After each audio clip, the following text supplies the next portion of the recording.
Hi, this is Nagu. Today ஒரு டேஸ்டியான, அது மட்டும் இல்லாமல் ரொம்ப சீக்கிரமே செய்யக்கூடிய ஒரு ரெசிபி தான் பார்க்க போகிறோம்.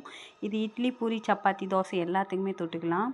ரொம்பவுமே டேஸ்ட்டாக, சிம்பிளாக, எந்தவித பெரிய மசாலாலாம் இல்லாமல் ஈஸியாக அரைச்சி வச்சுட்டு செய்யக்கூடிய ஒரு ரெசிபி தான். ஃபஸ்ட்டு அதுக்கு ஒரு பேன் வச்சுட்டு அதில் பார்த்திங்கன்னா ஒரு 4 ஸ்பூன் ஆயில் விட்டுக்கலாம். ஆயிலில் பார்த்திங்கன்னா சோம்பு, கடுகு, 2 காஞ்ச மிளகாய் சேர்த்துக்கலாம்.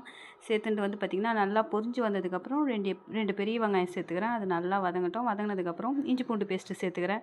ஸோ இஞ்சி பூண்டு பேஸ்ட்டு பச்சை வாசனை போனதுக்கப்புறம் ஒரு பெரிய தக்காளி சேர்த்துக்கிறேன், கொத்தமல்லி சேர்த்துக்கிறேன், கருவேப்பிலை எல்லாத்தையும் சேர்த்து நல்லா வதங்கட்டும். வதங்கினதுக்கப்புறம் பார்த்திங்கன்னா தனி மிளகாய் தூள் தான். நான் ஆல்ரெடி காஞ்ச மிளகாய் சேர்த்துக்க போகிறேன். அரைக்கிறதுல பச்சை மிளகாய் சேர்த்துக்க போகிறேன். அதனால் தனி மிளகாய் தூளுன்றதுனால ஒரு சிட்டிக்கு அளவு சேர்த்துங்க. அதில் மஞ்சள் தூள் நல்லா சேர்த்துண்டு உப்பு போட்டுட்டு ஒரு 1.5 கிளாஸ் அளவு தண்ணி விட்டு நல்லா கொதிக்கிட்டோம். அந்த தக்காளி அதிலே வேகணும்.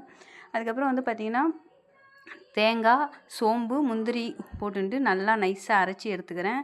அரைச்சி எடுத்துட்டதை இது கொதிச்சதுக்கப்புறம் இது கூட மிக்ஸ் பண்ணிவிட்டு இந்த பச்சை மிளகாலாம் போட்டு அரைச்சிருக்கோம் இல்லையா, அது பச்சை வாசனை போகிற வரைக்கும் வெயிட் பண்ணி கொதிக்கட்டும். அதுக்கப்புறம் நான் ஆல்ரெடி உருளைக்கிழங்கு வேக வச்சு எடுத்து வச்சுருக்கேன்.